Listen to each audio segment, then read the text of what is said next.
Os irmãos acharam? Primeira carta de Paulo aos Coríntios, capítulo 1, do verso 10 ao 31, diz assim: Rogo-vos, irmãos, pelo nome de nosso Senhor Jesus Cristo, que faleis todos a mesma coisa e que não haja entre vós divisões. Antes, sejais inteiramente unidos, na mesma disposição mental e no mesmo parecer. Pois a vosso respeito, meus irmãos, fui informado pelos da casa de Cloe de que há contendas entre vós. Refiro-me ao fato de cada um de vós dizer: eu sou de Paulo, e eu de Apolo, e eu de Cefas, e eu de Cristo. Acaso Cristo está dividido? Foi Paulo crucificado em favor de vós? Ou fostes, porventura, batizados em nome de Paulo? Dou graças a Deus, porque a nenhum de vós batizei, exceto Crispo e Gaio, para que ninguém diga que fostes batizados em meu nome. Batizei também a casa de Estéfanas. Além destes, não me lembro se batizei algum outro. Porque não me enviou Cristo para batizar, mas para pregar o Evangelho, não com sabedoria de palavra, para que se não anule a cruz de Cristo. Certamente a palavra da cruz é loucura para os que se perdem, mas para nós que somos salvos, poder de Deus, pois está escrito: destruirei a sabedoria dos sábios e aniquilarei a inteligência dos instruídos. Onde está o sábio? Onde o escriba? Onde o inquiridor deste século? Porventura não tornou Deus louca a sabedoria do mundo? Visto como, na sabedoria de Deus, o mundo não o conheceu por sua própria sabedoria, aprove a Deus salvar os que creem pela loucura da pregação. Porque tanto os judeus pedem sinais, como os gregos buscam sabedoria. Mas nós pregamos a Cristo crucificado, escândalo para os judeus, loucura para os gentios. Mas para os que foram chamados, tanto judeus como gregos, pregamos a Cristo, poder de Deus e sabedoria de Deus, porque a loucura de Deus é mais sábia do que os homens, e a fraqueza de Deus é mais forte do que os homens. Irmãos, reparai, pois, na vossa vocação, visto que não foram chamados muitos sábios segundo a carne, nem muitos poderosos, nem muitos de nobre nascimento, pelo contrário, Deus escolheu as coisas loucas do mundo para envergonhar os sábios e escolheu as coisas fracas do mundo para envergonhar as fortes. E Deus escolheu as coisas humildes do mundo e as desprezadas e aquelas que não são para reduzir a nada as que são, a fim de que ninguém se vanglorie na presença de Deus. Mas vós sois dele, em Cristo Jesus, o qual se nos tornou da parte de Deus sabedoria e justiça, e santificação e redenção, para que, como está escrito, aquele que se glorie, glorie-se no Senhor. Amém. Pai, obrigado pela tua palavra, obrigado por esse privilégio, meu Deus, de ouvir no meio da semana, depois de um dia de trabalho. Obrigado, ó Pai, porque refrigera a nossa alma, nos dá um vigor novo, porque precisamos dessa boa palavra para seguir adiante, viver pela fé, e a fé vem pelo ouvir da palavra, da pregação.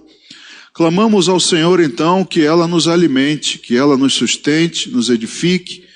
Ó Pai, queremos que a Tua voz tenha liberdade em nosso meio, que ache lugar nos nossos ouvidos, mas nos corações também, e que esses corações, Pai, sejam terrenos férteis, que possam dar fruto, que possam crescer, meu Deus. Esse é o nosso objetivo, a nossa vontade, ouvir Tua voz.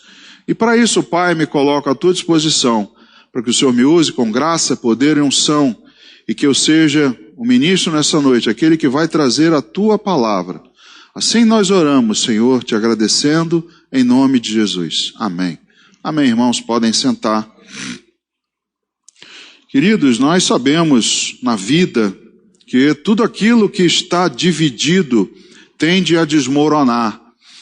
As coisas mais simples, né? Se você é um observador da vida, você vai perceber que isso é um princípio universal.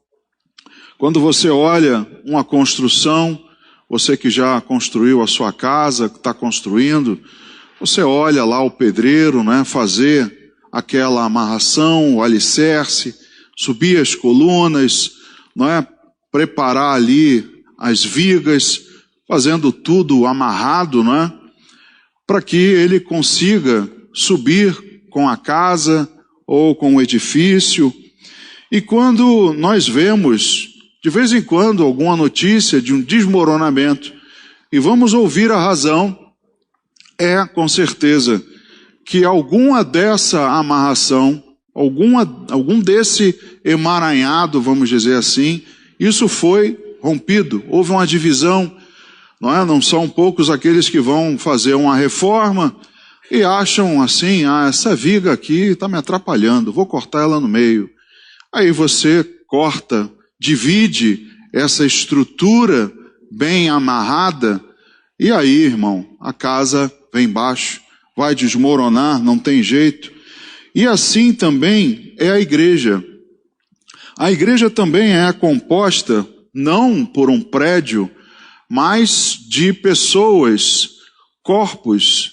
Nós juntos formamos o corpo de Cristo, que também, bem unido, não é? Bem amarrado, nós também sustentamos em cima da pedra angular, em cima do alicerce que é Jesus.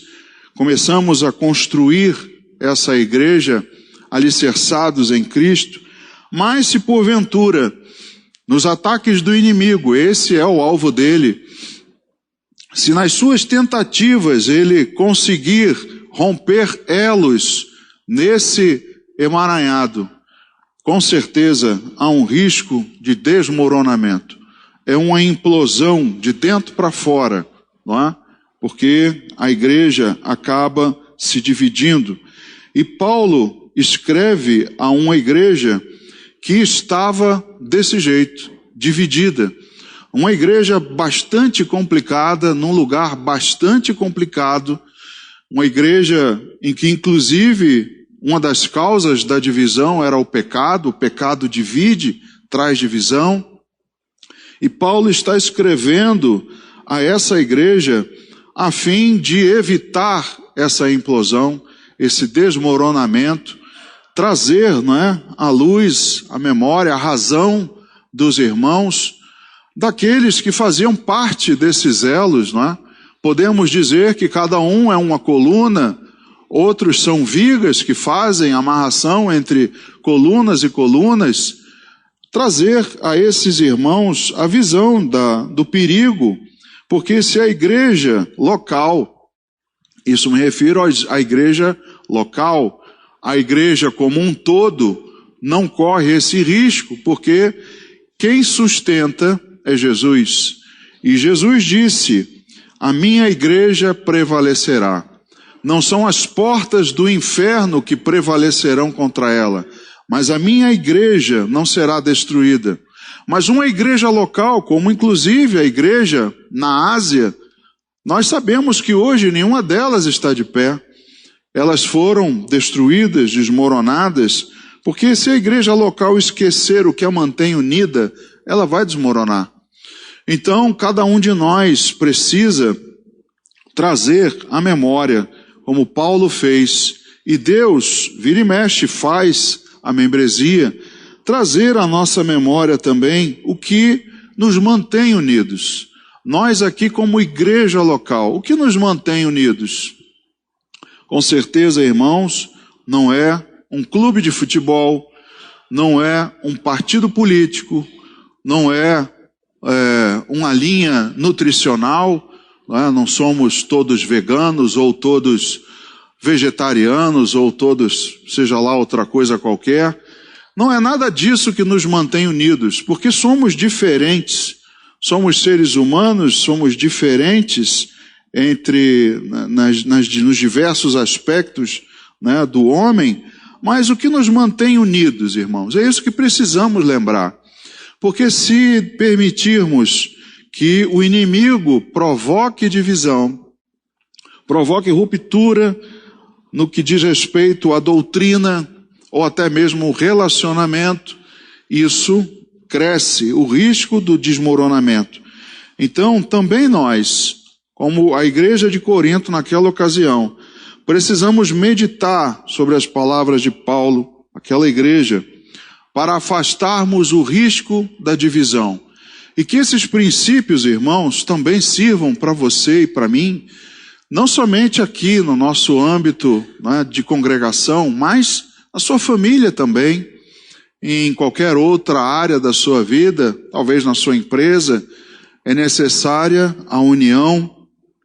Por isso Paulo é tão enfático no respeito do pedido da unidade. É o primeiro ponto que eu queria ver contigo. Veja lá o versículo 10 que nós lemos. Rogo-vos, irmãos, pelo nome de nosso Senhor Jesus Cristo, que faleis todos a mesma coisa, e que não haja entre vós divisões.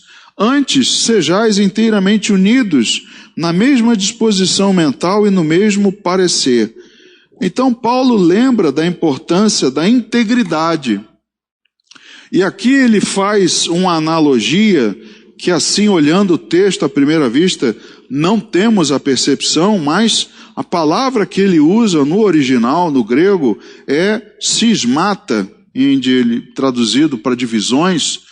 Esse cismata, ele é como se fosse rasgões num pano. É uma palavra que também era usada para mostrar isso. Você pegar um tecido e começar a esticar e provocar ali rasgos num pano. É essa a alusão que Paulo quer dar. E no caso aqui, não é um pano decorativo. É diferente, não é, irmãos? Como às vezes a gente, quando compra uma camisa, eu não sei se você passa por isso, mas essa etiqueta aqui me incomoda demais, a etiqueta lateral também, né? Tem gente que nem gosta de bolso, né? Pega o bolso, arranca ele fora, arranca a etiqueta, porque é talvez algo decorativo, né? Não vai fazer assim muita falta, mas não é um pano que serve apenas para decoração, mas um que desempenha uma função. Então Paulo está se referindo a essa divisão exatamente naqueles que desempenham função. Porque se é objetivo do inimigo dividir, ele não vai dividir se você é apenas um figurante. Se um figurante no filme for sacado, você vai sentir falta dele? Não vai sentir falta. Agora o ator principal foi tirado, você vai sentir falta dele? Certamente que sim. Então, quando Paulo diz de divisão, de rasgão num pano, ele faz menção sobre isso. Antes, a união, como se o rasgo fosse eliminado ou remendado. Aqui quando ele diz unidos, não é? Unidos é outro termo também em grego que faz exatamente essa alusão a um remendo, a uma nova junção, a reparação. Então Paulo está usando essas palavras para que a igreja venha a entender que ela ali naquele contexto tem um papel, desempenha uma função. E você também, irmão, você desempenha uma função. Ou você é figurante apenas? Você é aquele, né, igual o cachorro no carro, antigamente tinha isso, hoje não tem mais, é aquele que fica na igreja só assim, balançando a cabeça para lá e para cá. Ou você é aquele que é ativo, que participa, não é? Se você for desses, você é o alvo do inimigo. Você é quem ele vai tentar puxar e arrancar para que venha a esse desmoronamento. E o que Paulo está dizendo aqui, quando ele diz, né, tenham todos vós a mesma disposição, que falemos todos a mesma coisa, como eu disse, ele não está se referindo ao que não nos mantém unidos, ao que nos mantém unidos, mas ao que não nos mantém unidos como igreja. Então é natural que na igreja, uns mais insanos acreditem que o Flamengo não é o melhor time do Brasil, outros, né, acreditam que o partido A é o melhor, ou que o partido B é o melhor, ou outra coisa qualquer. Paulo não está se referindo a isso, irmãos. Nós vamos continuar até a vinda de Cristo tendo essas divisões, mas divisões no plano das ideias, né? No plano das nossas convicções. Isso sim vai acontecer para sempre. E eu costumo dizer que isso é até saudável. Eu costumo dizer, queridos, que se há a esquerda, a direita tem que existir. Se houver a direita, a esquerda tem que existir. Imagine se você só andasse para a direita. Você ia andar toda hora assim, né? Queridos, tem que ter a esquerda para te equilibrar.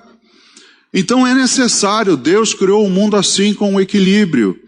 Então quando um existe, o outro está ali para tentar balancear. Olha, você está indo muito para um lado, começa a vir para o outro aqui para você se equilibrar. A vida é assim. Então nós vamos sempre ter essas divisões de pensamento, isso vai ser normal. Mas o que Paulo está se referindo aqui é de dizermos a mesma coisa, que não haja divisão, que sejamos inteiramente unidos no mesmo parecer a respeito do que nos une. A palavra de Deus, a palavra de salvação, o Evangelho. É nisso que devemos olhar, é nisso que devemos prevalecer, permanecer, e é nisso que o inimigo vai buscar nos dividir. Olha só o que está lá no Evangelho segundo Marcos, no capítulo número 2, no versículo 21, Marcos 2, 21. Ninguém costura remendo de pano novo em veste velha, porque o remendo novo tira parte da veste velha e fica maior a rotura. Palavras de Jesus.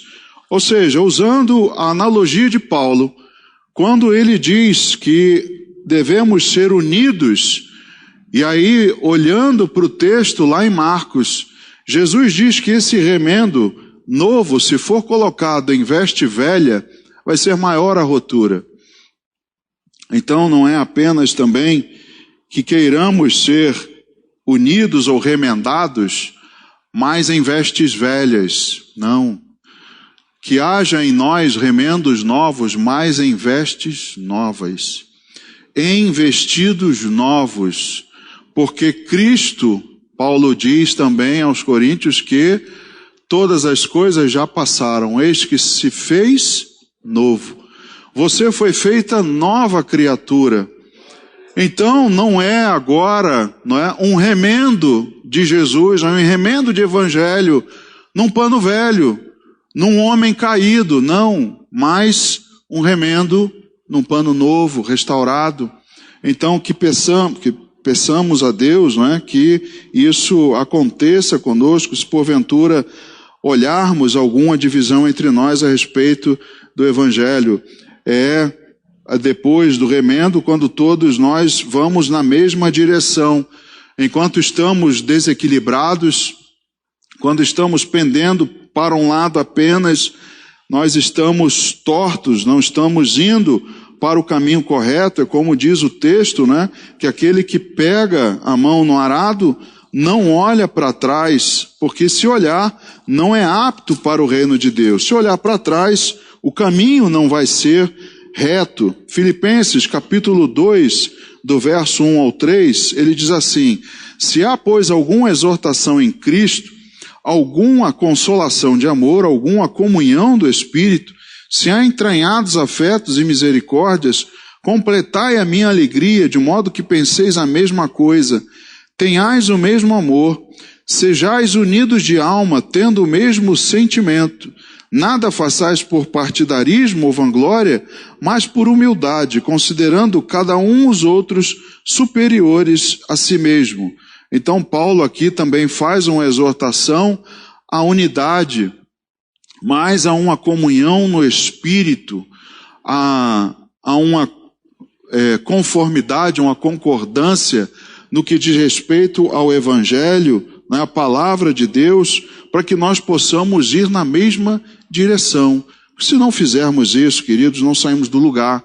Cada um vai querer remar para um lado, e aí a igreja e a obra de Deus não caminha.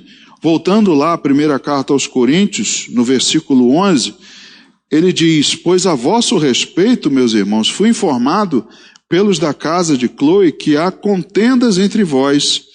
Então a divisão traz contendas. Veja como é o processo do inimigo, como ele vai planejando para que as coisas, né, vão sendo desencadeadas. Primeiro ele traz ali a divisão e depois as contendas se instalam.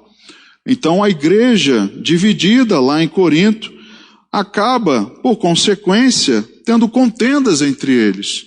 E aí Paulo pergunta, né, o porquê. E aí ele diz: olha, refiro-me ao fato de cada um de vós dizer: eu sou de Paulo, e eu de Apolo, e eu de Cefas, e eu de Cristo. Então, a razão da contenda era o humanismo. Era ali no meio do povo, no meio da igreja, de darem mais valor a uma pessoa do que ao Evangelho, do que a Jesus. Jesus que deve ser o centro das atenções, ele é o cabeça da igreja. Então a divisão frequentemente começa tirando Jesus da jogada. E olhando aqui, no caso Corinto, né, olhando para o homem, aí discutiam: não, porque eu sou de fulano, não, porque eu sou de Beltrano. A divisão então começa, e a divisão traz contendas. A divisão acontece quando o orgulho humano também floresce, enquanto que a humildade aproxima. A humildade, ela promove o remendo. O orgulho promove a divisão e, consequentemente, o desmoronamento. Mas a humildade promove a união, promove o remendo. Então Paulo diz à igreja que havia entre eles essa posição. E aí ele pergunta, no verso 13 ao 17, acaso Cristo está dividido? Veja a pergunta dele: foi Paulo crucificado em favor de vós? Ou fostes porventura batizados em nome de Paulo? Dou graças a Deus, porque a nenhum de vós batizei, exceto Crispo e Gaio, para que ninguém diga que fostes batizados em meu nome. Batizei também a casa de Estéfanas, além destes, não me lembro se batizei algum outro. Porque não me enviou Cristo para batizar, mas para pregar o Evangelho, não com sabedoria de palavra, para que se não anule a cruz de Cristo. Então veja, a primeira tentativa do inimigo na divisão, depois contenda, é anular a cruz de Cristo. Esse é o objetivo, e Paulo é bem taxativo: olha, eu nem batizei, que é para vocês não ficarem, né, imaginando que um batismo de Paulo tem mais efeito do que outro. Então eu nem batizei, dou graças a Deus por isso, porque não foi em nome de Paulo que vocês foram batizados, mas foram batizados no nome de Jesus. Então, para que não se anule a cruz de Cristo, ele não me enviou para batizar, mas para pregar o Evangelho. Então Paulo traz ao lugar próprio, traz de novo ao seu devido lugar, Jesus, que deve ser o centro da igreja, o centro das atenções e de todas as coisas. Então, Paulo descarta a si próprio e centra a unidade pela pregação da palavra do Evangelho, pela pregação da palavra da cruz. É isso o que Paulo centra a unidade.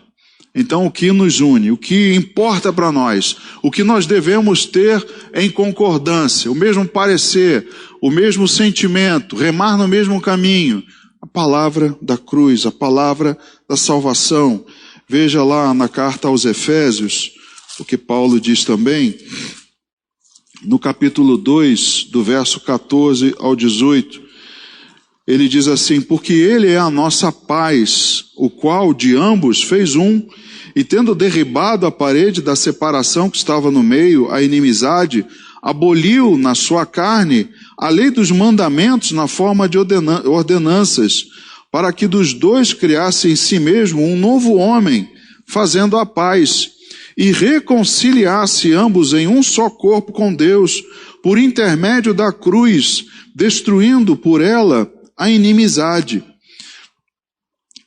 Me perdi aqui. E vindo, evangelizou paz a vós outros que estáveis longe, paz também aos que estavam perto, porque por ele ambos temos acesso ao Pai em um Espírito. Então veja o que Paulo diz, não é, a respeito da palavra, da pregação, a obra de Jesus. Ele aboliu as ordenanças, ele eliminou a separação, ele eliminou a inimizade. O que é isso, irmão, senão remendar? O que é isso senão restaurar, colocar íntegro novamente?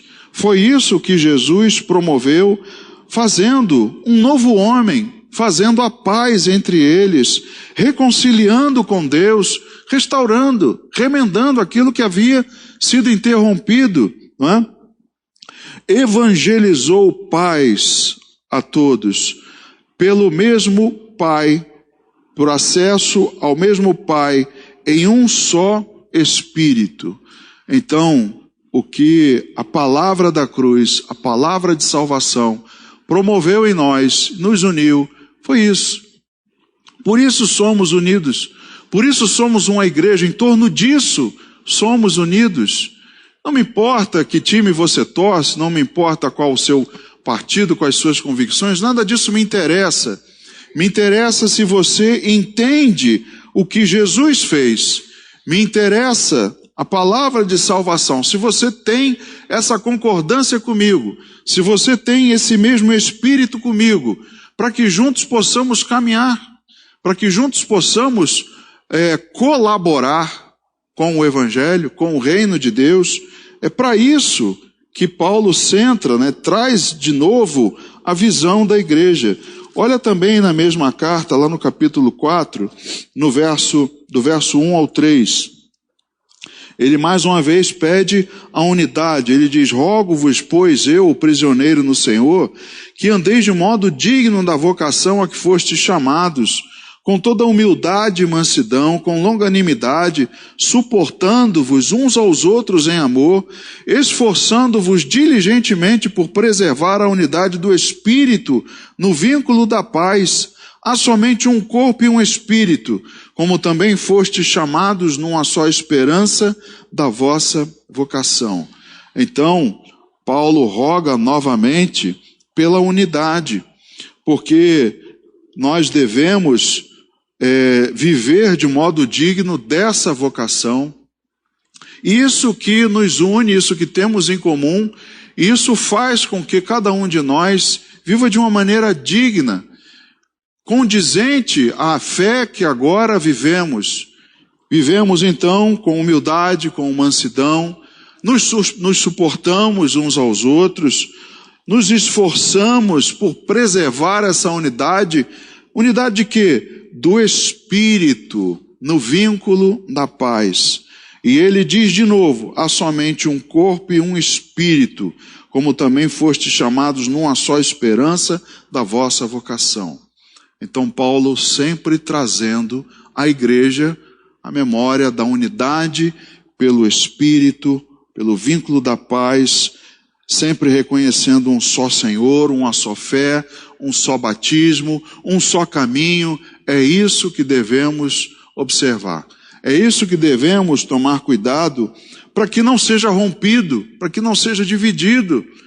Porque se o humanismo estiver entrando no nosso meio, se tirarmos Jesus da jogada e se começarmos a achar que somos de A, somos de B, ou que o fulano é bom, ou que o fulano não é bom, aí estamos dividindo. Aí as contendas aparecem. E é por isso que ele continua na carta explicando que a mensagem da cruz, ela extingue, anula. Foi objetivo de Deus, desejo de Deus, para que essa pregação da palavra anulasse todo e qualquer humanismo, a sabedoria humana. Do verso 18 ao 19, lá do capítulo 1, veja só, ele diz: certamente A palavra da cruz é loucura para os que se perdem, mas para nós que somos salvos, poder de Deus. Para nós que estamos unidos, que fazemos, não é, esse esforço diligente por preservar esse espírito, essa convicção, essa fé, para nós isso é poder de Deus. Pois está escrito: destruirei a sabedoria dos sábios e aniquilarei a inteligência dos instruídos. Então, a sabedoria humana, ela tem um papel diferente, e por isso na igreja ela não deve ser o ator principal, ela deve ser apenas um apoio, porque nós às vezes, né, usamos aqui na igreja, usamos até algumas informações seculares. Eu gosto de usar algumas informações, eu acredito que no momento propício isso pode ajudar o entendimento. Pastor Maurício usa de outra maneira, Pastor Paulo de outra maneira, mas essa sabedoria humana apenas informa, só o poder de Deus transforma. Não podemos agora partir para o viés e acreditar que a sabedoria humana transforma e o poder de Deus apenas informa. É o contrário, queridos. Nós temos que colocar as coisas no lugar certo, como foi o que Paulo fez. Então ele aqui na carta escreve que a sabedoria dos sábios, a inteligência dos instruídos seria aniquilada por Deus, porque apenas o poder de Deus transforma o homem pelo Espírito Santo. E eu creio que todos nós aqui sofremos essa transformação. E ainda estamos sofrendo. Ainda estamos em transformação. E no versículo 20 e 21, ele faz outras perguntas. Onde está o sábio? Onde o escriba? Onde o inquiridor deste século? Paulo perguntando a respeito dos sábios. Cadê o pessoal do conhecimento? Cadê o escriba? Cadê o inquiridor? Cadê o pessoal, né? Os sábios desse mundo? Porventura, não tornou Deus louca a sabedoria do mundo? Aí no 21, visto como na sabedoria de Deus o mundo não o conheceu por sua própria sabedoria, aprove a Deus salvar os que creem pela loucura da pregação. É mais ou menos assim, irmãos. Já que a sabedoria humana não foi capaz de conhecer a de Deus, Deus então resolveu reduzi-la a nada pela loucura da pregação. Tocando assim em miúdos é mais ou menos isso.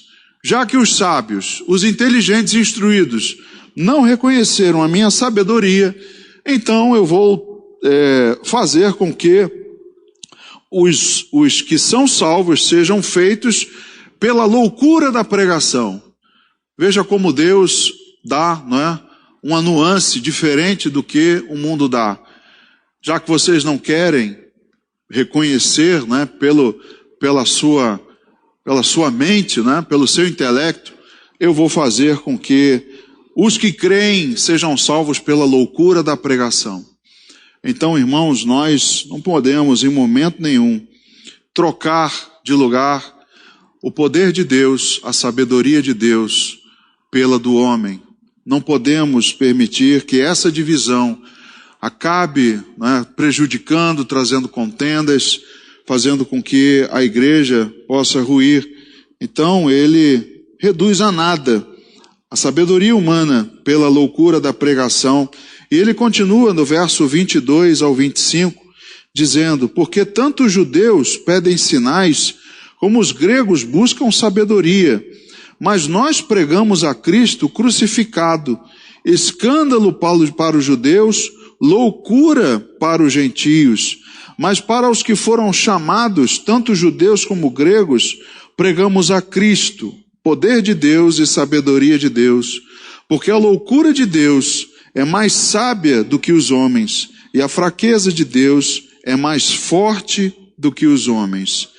Então não há nada superior para os salvos do que a palavra de Deus.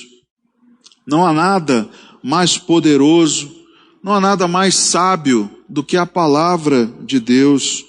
Então, eles andam por aí pedindo sinais. andam sem entender o porquê do mundo estar assim, o porquê de tantas coisas, por que tanta coisa acontece, tantas perguntas, né, que eles não encontram respostas, mas nós ouvimos a respeito de um Cristo crucificado. E isso era, foi, ainda é escândalo para os judeus, foi loucura para os gentios, ainda é loucura para muitos. Muitos acreditam que isso é apenas uma fábula, é uma história, isso é loucura, é coisa de maluco. Mas o que ele diz, que para os que foram chamados, e aí ele coloca essas classes, né, judeus como gregos, e podemos dizer todo mundo, para todos os que foram chamados, o que se prega é a sabedoria de Deus, o poder de Deus, o que se prega é Jesus. É isso então que transforma, é isso que nos une, porque essa loucura de Deus é mais sábia que os homens. O homem com toda a sua sabedoria, o homem com todo o seu conhecimento, está levando o mundo à ruína, à destruição. Ao passo que, se dermos valor à palavra de Deus, ainda que seja, como diz aqui o texto, não é? Como se fosse possível a fraqueza de Deus, Deus não tem fraqueza, mas como o menor esforço de Deus, vamos dizer assim, é muito mais forte, muito mais poderoso do que qualquer outra coisa ou força humana. Então, a quem vamos dar valor? A quem vamos buscar, a quem vamos ouvir? Lá ainda na primeira carta aos Coríntios, no capítulo 2, um pouquinho aí à frente, nos versículos 1 e 2, ele diz assim: eu, irmãos, quando fui ter convosco, anunciando-vos o testemunho de Deus, não fiz com ostentação de linguagem ou de sabedoria, porque decidi nada saber entre vós, senão o quê? A Jesus Cristo e este crucificado. Então Paulo, mesmo com todo o conhecimento que ele tinha, mesmo com todo o seu preparo secular, ele, no que diz respeito à obra de Deus, ele decidiu considerar isso como refúgio. E falou, eu decidi nada tornar a vós conhecidos, exceto Jesus Cristo, e esse crucificado, e esse ressuscitado, e esse está à direita de Deus Pai. Então é o que Paulo busca, é o que Paulo se empenha, é o que Paulo se esforça. Então cabe a nós também, para que possamos, trilhar o caminho sadio, para que possamos ver a igreja local crescer sempre bem amarrada, sempre com as suas vigas e colunas bem amarradas, sem nenhum risco de deterioração, sem nenhum risco de desmoronamento. O que nós precisamos fazer? Manter isso concordemente.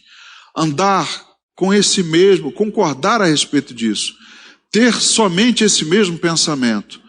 Qual o pensamento? Jesus Cristo e este crucificado. O Evangelho, o poder de Deus. O resto não importa. O resto, como eu disse, é um apoio, é um recurso que às vezes na pregação se usa, para tentar informar, para tentar levar ao conhecimento do povo a palavra de Deus, mas é apenas uma informação, é apenas um apoio. Mas a palavra de Deus é que deve ser o centro, o cerne, é ela que deve ser toda a mensagem. E não podemos permitir que o humanismo sorrateiramente divida a igreja. Isso deve ser uma batalha de cada um de nós para o resto da nossa vida. Então o nosso chamado comum, que temos em comum, não foi para a carne, mas para o Espírito. É por isso que estamos aqui unidos. Hoje você está aqui, veio da sua casa, depois do seu trabalho. Você veio aqui para quê? Para ouvir algo do Espírito, para ouvir uma palavra de Deus, para ouvir algo que todos nós concordamos, para compartilhar um com o outro a respeito disso. Não foi para a carne, irmãos. Não é um clube, não é uma agremiação, não é um time, não é uma corrente doutrinária, nada disso. mas é o Espírito. Para isso que você está aqui, é para isso que você vem todo culto. E ao passo que a igreja em Corinto era completamente diferente, porque ela era ainda carnal. Nós somos espirituais, mas a igreja em Corinto era carnal. É o que Paulo diz lá no capítulo 3, ele diz: eu, porém, irmãos, não vos pude falar como a espirituais, e sim como a carnais, como a crianças em Cristo. Leite vos dei a beber, não vos dei alimento sólido, porque ainda não podíeis suportá-lo, nem ainda agora podeis, porque ainda sois carnais. Porquanto, havendo entre vós ciúmes e contendas, não é assim que sois carnais e andais segundo o homem? Quando, pois, alguém diz, eu sou de Paulo, e outro, eu de Apolo, não é evidente que andais segundo os homens? Então Paulo diz à igreja: olha, é até difícil pregar para vocês, porque eu estou aqui meio que como se estivesse ensinando na geração vida. Estou ainda aqui, né?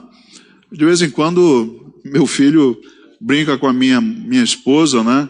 Que a metodologia de ensino para uma criança, um adulto quando ouve é até meio engraçado, né? Diz assim na geração vida: Senhor Jesus Cristo, assim bem mastigado. Jesus me ama, não é? Irmão Alexandre conhece bem isso.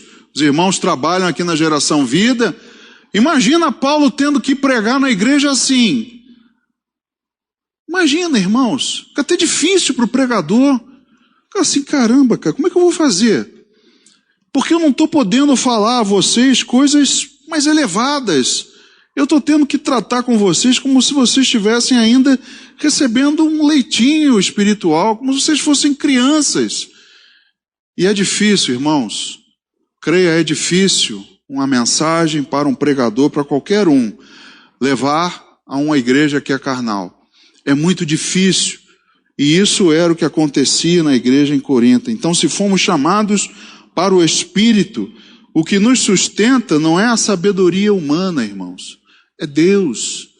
Se não tivermos esse conhecimento, como Paulo diz, não é? Se formos ainda carnais, tendo entre nós ciúmes, contendas, ainda centrando no homem, ainda acreditando que somos de A, de B, estamos anulando a cruz de Cristo, estamos tirando ele do centro, fica difícil pregar para crianças.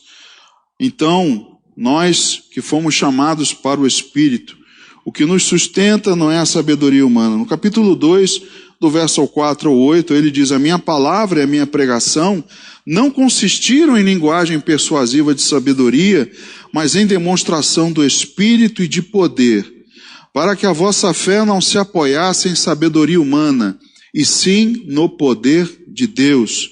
Entretanto, expomos sabedoria entre os experimentados, não porém a sabedoria deste século, nem a dos poderosos desta época, que se reduzem a nada, mas falamos a sabedoria de Deus em mistério, outrora oculta, a qual Deus preordenou desde a eternidade para a nossa glória. Sabedoria essa que nenhum dos poderosos deste século conheceu, porque se a tivessem conhecido, jamais teriam crucificado o Senhor da glória. Então, Paulo diz que não é para expor sabedoria humana, mas expor sabedoria de Deus. Agora, se for a uma igreja carnal, se for a uma igreja muito infantil, até essa sabedoria de Deus fica difícil. Fica difícil todas as duas, não é? Tanto falar de sabedoria do século para pessoas que são crianças, como também do Espírito, as verdades e os conhecimentos, não é, de Deus. Fica difícil, irmãos. Então nós precisamos crescer, precisamos entender e colocar no devido lugar o Espírito Santo, colocar no devido lugar a palavra de salvação, o Senhor Jesus. E Paulo ensina que não são poucos, é que são poucos os humanistas, né? Aqueles que estão mais centrados no homem, que são mais carnais, são poucos esses que se renderão a Cristo.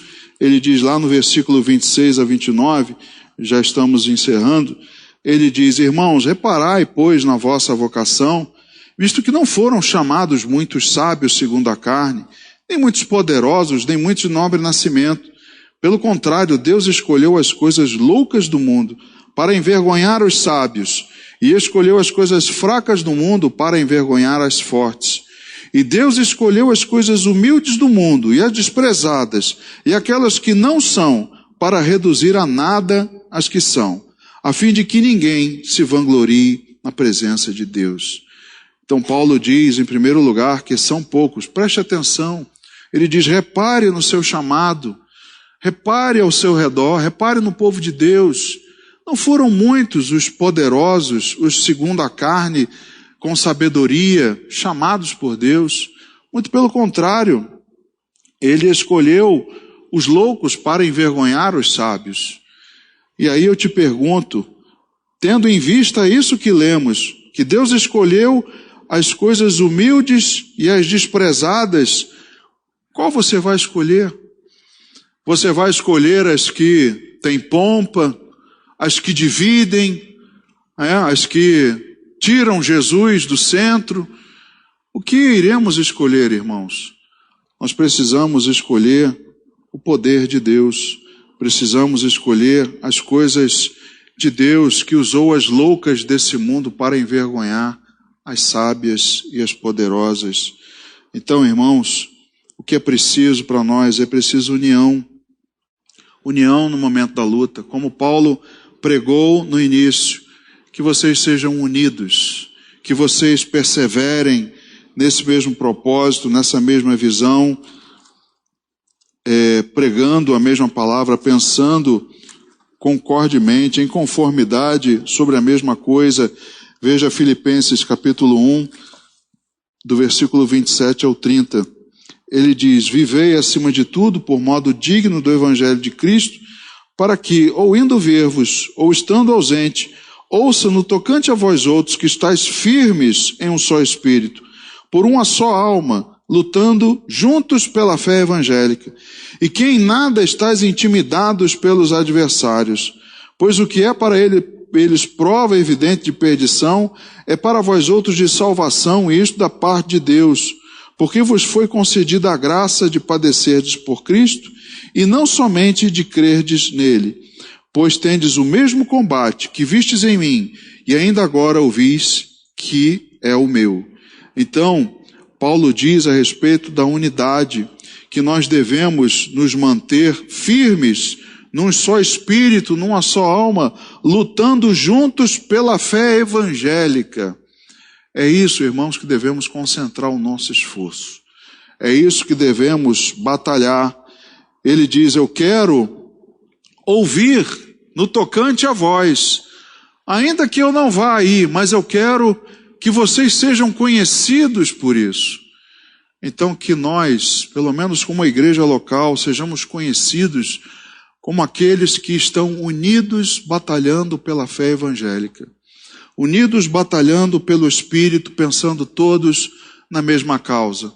E que não permitamos a desunião, que não permitamos, que entre em nós qualquer tentativa de divisão. Então, Cristo é que se tornou para nós tudo o que nós precisamos.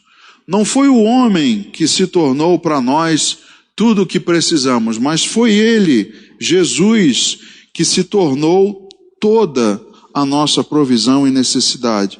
Ele encerra no 30 e 31, mas vós sois dele, em Cristo Jesus. Paulo diz: vocês não são de mim, vocês não são de Cefas, vocês não são de Apolo, vocês não são de A, de B, vocês são dele, em Cristo Jesus, e ele se tornou para vocês, da parte de Deus, sabedoria, justiça, santificação, redenção. Tudo isso ele é para nós. Precisamos de mais nada. Todo o resto é apoio, é informação. use ela como você, né, como você quiser. Se você recebe a informação, se você quiser usar ela para um jeito, usa, problema seu. Mas o que você precisa entender é o que Jesus é para você. Ele é justiça, Ele é redenção, Ele é sabedoria, é Ele quem te santifica, é Ele quem te salva. Nisso, irmãos, precisamos andar com o mesmo pensamento. Nisso precisamos perseverar em união. Então nós fomos unidos por Cristo e nada pode nos separar dele. Lembra que Ele aboliu em si mesmo a inimizade, derrubou a parede que havia entre nós, formou um novo homem, reconciliou, restabeleceu, não é, o relacionamento com Deus, através de um vínculo, o vínculo da paz. Ele que se entregou por isso, e agora fazemos parte desse corpo. Então não deixe que as coisas carnais dividam as espirituais. Não deixe que qualquer outra linha de pensamento humana, qualquer outra regra humana, que nada disso divida o que é espiritual. Todas essas verdades da palavra de Deus que você ouviu, que você persevere, que você lute, que você batalhe, que nós possamos fazer isso juntos. Amém? Vamos ficar de pé, vamos orar. Vamos agradecer a Deus.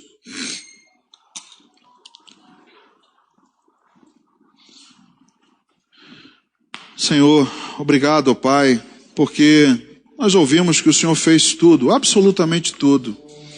O Senhor criou os céus e a terra, o Senhor fez todas as maravilhas, o Senhor nos concedeu a vida, o Senhor que providenciou a salvação, o perdão dos nossos pecados, a nossa redenção, é o Senhor quem nos santifica, quem nos justifica.